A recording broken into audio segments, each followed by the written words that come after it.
Et pour commencer cette émission, nous vous proposons de revenir sur un coup de tonnerre à l'hôpital. 6 médecins sont mis en examen pour homicide involontaire. Leurs patients auraient succombé à des infections nosocomiales, c'est-à-dire des infections contractées à l'hôpital. Et il aura fallu l'histoire du comédien Guillaume Depardieu qui s'est fait amputer après une grave infection à la jambe pour que ces maladies sortent de l'ombre et du silence. Alors pourquoi et comment 800 000 personnes sont-elles touchées chaque année? Comment est-on contaminé dans un lieu censé soigner et respecter scrupuleusement les règles d'hygiène? C'est ce que vous allez découvrir dans cette enquête qui nous mène des salles d'opération ultra sophistiquées au sous-sol moyenâgeux de certains hôpitaux. Danger à l'hôpital, c'est un document de Véronique Préau et Ludovic Fossard. Entrer à l'hôpital pour guérir et ressortir encore plus malade, c'est possible. Frédéric disait, il ne faut pas être malade. Et il disait, si on est malade, il ne faut pas aller à l'hôpital. La guerre contre les infections nosocomiales, les armes existent, il y a les gestes évidents et ceux qui le sont moins. Personne d'autre, les gens qui vont chercher les patients n'ont l'autorisation d'utiliser cet ascenseur. La lutte contre les infections nosocomiales, d'un établissement à un autre, c'est le jour et la nuit. Voilà le monte malade. Ça, c'est un monte malade, un ascenseur spécifique pour les malades. Voilà. Vous avez une porte. Là, par exemple, on rentre en maternité. Si les règles d'hygiène étaient scrupuleusement respectées, près d'une infection nosocomiale sur 2 pourrait être évitée. Là, c'est le chariot à ménage. Des différences criantes entre les établissements. Rares sont ceux qui prennent au sérieux le fléau. La première tenue, c'est celle qui ne doit jamais sortir du bloc opératoire. C'est une tenue qui est spécifique. On doit voir personne dans l'hôpital se promener avec ça. Alors pourquoi cet homme se promène-t-il dehors, en tenue de bloc opératoire? Infection nosocomiale, scandale ou fatalité?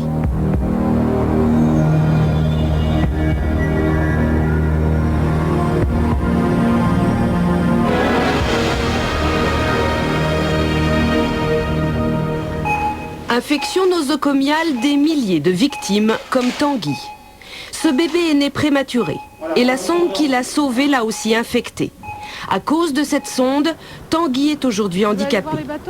Elle était contaminée par une bactérie qui a pénétré dans son organisme et a grignoté sa hanche.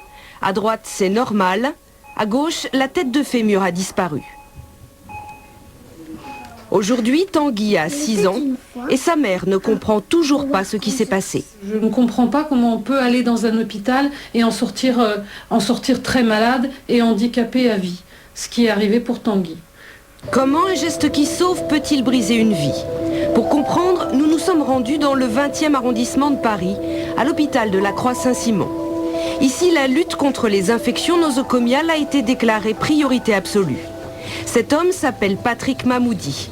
Il est chirurgien dans un domaine particulièrement exposé, la chirurgie orthopédique.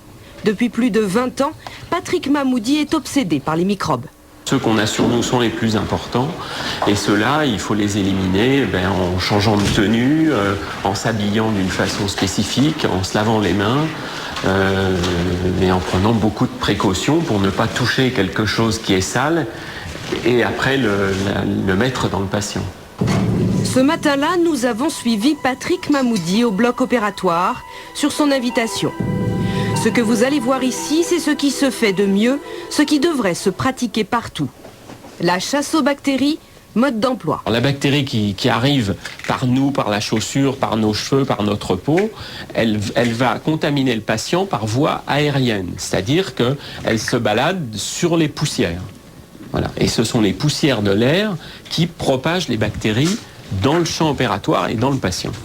La guerre contre les infections nosocomiales, c'est d'abord une question de bon sens. Enlever ses chaussures sales et cacher ses cheveux. On ne doit pas quasiment voir de cheveux, de poils dans une salle d'opération. Alors on voit quand même un peu les cils, on voit tout ça. Bon, c'est sûr qu'on ne peut pas arriver complètement à éliminer tout ça, mais il faut limiter.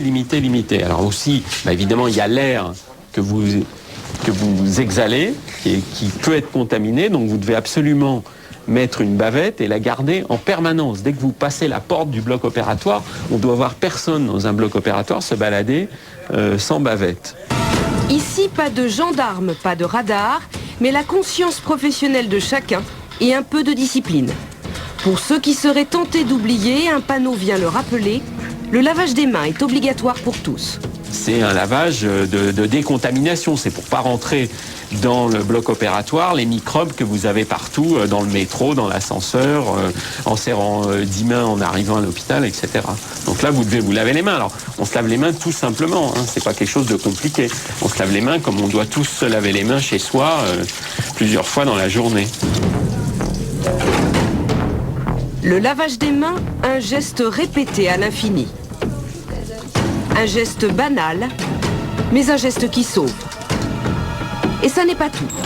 Alors vous voyez, partout on a des portes automatiques avec des pédales, c'est-à-dire que vous ne touchez pas la poignée de la porte, vous tapez avec le pied là-dessus, puis la porte s'ouvre toute seule, ce qui vous évite de mettre les mains partout et de contaminer les poignées de porte en particulier. Le chirurgien connaît bien l'architecture des lieux. Il a supervisé lui-même les travaux. Il veut nous montrer l'un des dispositifs les plus importants du bloc, la surpression des salles d'opération. À l'air extérieur. Ça veut dire que quand vous ouvrez la porte, c'est pas l'air du couloir et de l'extérieur qui rentre dans la salle d'opération, c'est l'air de la salle d'opération qui sort de façon à ce que les microbes puissent pas rentrer. D'autre part, vous avez au niveau des plafonds, vous avez des filtres absolus qui filtrent l'air de façon à pas laisser passer les microbes de l'extérieur, puisque l'air on le puise dans la rue, mais on le filtre, il n'y a plus de microbes du tout quand il arrive, et puis ensuite il est renouvelé de l'ordre de 50 fois par heure, il y a un taux de renouvellement de l'air, de brassage de l'air. Un seul coup d'œil à ce manomètre permet de vérifier que le dispositif fonctionne en permanence. Des protections partout pour empêcher les microbes de rentrer dans la salle d'opération. Pour Patrick Mahmoudi, c'est le moment d'attaquer le lavage chirurgical des mains. Il y a 2 ou 3 produits dont on sait que ce sont des produits bactéricides, c'est-à-dire des produits qui tuent vraiment les bactéries, alors qu'un savon ordinaire, ça ne tue pas les bactéries. 2 brossages successifs des mains jusqu'au coude. 10 minutes au total, c'est le prix de la vigilance, avec en plus des détails qui font la différence. L'eau des coudes, elle n'est pas propre, là. Et si vous mettez les mains plus bas que les coudes, vous allez contaminer vos mains avec l'eau des coudes. Donc, pour bien vous respecter les règles d'asepsie, voyez, il faut essuyer l'eau des coudes, mais il faut toujours que les mains restent plus hautes. Alors, on doit vous donner les choses en hauteur, parce que si on vous les donne en bas, automatiquement, vous faites une faute. Une faute d'asepsie est si vite arrivée. Voilà pourquoi des règles ont été mises en place. Par exemple, le chirurgien ne doit pas s'habiller tout seul pour ne pas toucher ses vêtements. Et il met ses gants au tout dernier moment. Alors, vous voyez qu'on met 2 paires de gants. Là encore, on prend le maximum de précautions. On va me dire, déjà vous êtes lavé les mains, après ça vous remettez une paire, puis après vous en mettez encore une deuxième.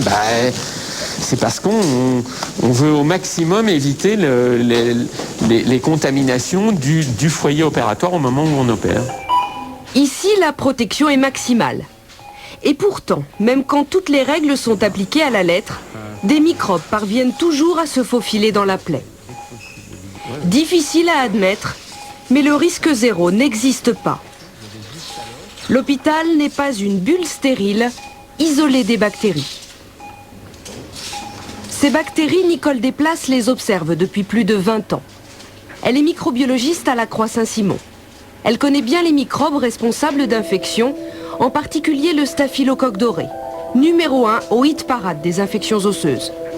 Nous avons voulu comprendre comment des bactéries aussi dangereuses que le staphylocoque doré pouvaient pénétrer à l'intérieur de l'hôpital. Mais les bactéries, il y en a partout. Quand vous prenez le métro, vous prenez la rampe du métro, il y a des bactéries. Quand vous serrez la main de quelqu'un, vous échangez vos bactéries. Quand vous l'embrassez, vous échangez vos bactéries. Une infection à staphylocoque, c'est parfois pas grand-chose au départ, mais si le staphylocoque est très virulent, si le malade est très affaibli, très vite, l'infection peut gagner l'ensemble de l'organisme du malade, provoquer sa mort, bien sûr. Au laboratoire de Nicole Desplaces, on surveille les bactéries au quotidien. Prélèvement au bloc opératoire, dans les chambres des patients, tous les endroits sensibles de l'hôpital. Mais cette fois-ci, pour nous prouver que les bactéries sont vraiment partout, Nicole Desplaces décide de faire un test plutôt inhabituel. Et c'est pour vous montrer qu'est-ce qui se passe sur un environnement, sur une surface inanimée, quel genre de bactéries on va trouver. Ça sera la surprise. Et la surprise, nous l'aurons 3 jours plus tard. 3 jours pour que les bactéries se multiplient dans le milieu de culture et deviennent visibles. Donc voilà ce qu'il y avait sur la rampe, 3 jours après. Donc il y a des champignons, colonies de champignons, des moisissures. Ce sont ces colonies duveteuses. Il y a probablement de l'aspergillus là, c'est les 2 petites noires. Et puis autrement, c'est des bactéries. C'est pas extrêmement sale pour une rampe. L'aspergillus, un champignon banal, mais qui peut bouleverser le cours d'une vie. Un champignon qui s'est emparé du destin de cet homme, Renaud Vincent. Il est surfeur, bronzé, sportif. Son histoire commence en Guadeloupe, où il vit avec sa femme et ses 2 enfants. Le soleil, la plage, le bonheur parfait. Chaque année, au moment des grandes vacances, la famille retourne en métropole, à Marseille. Août 2002. Cet été-là, Renaud doit se faire opérer d'une malformation cardiaque. Une intervention classique dans un service de pointe à Marseille. Et là, dans ce bloc opératoire, la vie de Renaud va basculer. Renaud, 32 ans, sportif et père de famille, se retrouve du jour au lendemain hémiplégique, paralysé du côté gauche. Tous les matins, un infirmier vient s'occuper de lui. C'est Pierre. Quelques jours après l'opération, il a été victime d'un accident vasculaire cérébral. C'est le champignon rentré par le cœur qui a atteint son cerveau. Endocardite à l'aspergillus, 50 cas dans le monde et Renaud est le seul survivant. Survivant, mais handicapé à vie. Eh bien, j'ai dû m'adapter, mais au quotidien, ça reste assez pénible, oui. J'ai du mal à jouer avec les enfants, à remplir mon rôle et de père et de mari. Non, mais ça doit être dur pour lui aussi, quoi, tous les jours d'avoir quelqu'un pour l'habiller, pour le laver, pour le... Bon, à 32 ans, je pense pas que ce soit... Ça fait que... Oui, ça me touche, bien sûr que ça me touche, oui. Lisez bien l'énoncé. Plus grave encore, Renaud garde des séquelles intellectuelles. À 65 francs l'un. D'accord? On l'a fait dans un premier temps.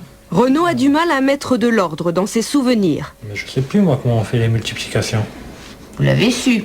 Et chaque semaine, l'orthophoniste l'aide à retrouver ses capacités mentales. 280 plus.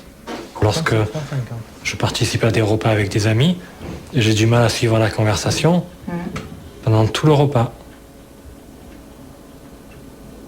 Je peux aussi avoir du mal à aider ma fille à faire ses devoirs alors qu'elle est qu'au CP.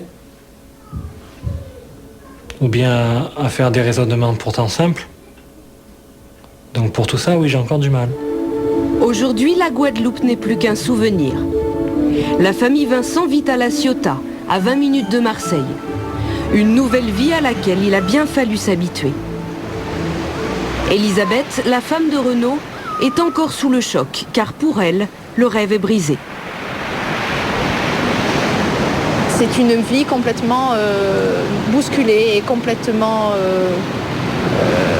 triste, hein, on va dire, parce que les enfants sont plus ou moins traumatisés, ne comprennent pas pourquoi leur papa ne court plus, ne joue plus à cache-cache. Et puis moi, c'est plus mon mari, c'est quelqu'un d'autre. C'est quelqu'un qui a beaucoup de difficultés d'attention, qui a des troubles dans ses réactions. C'est plus le même regard, c'est plus le même homme, tout simplement.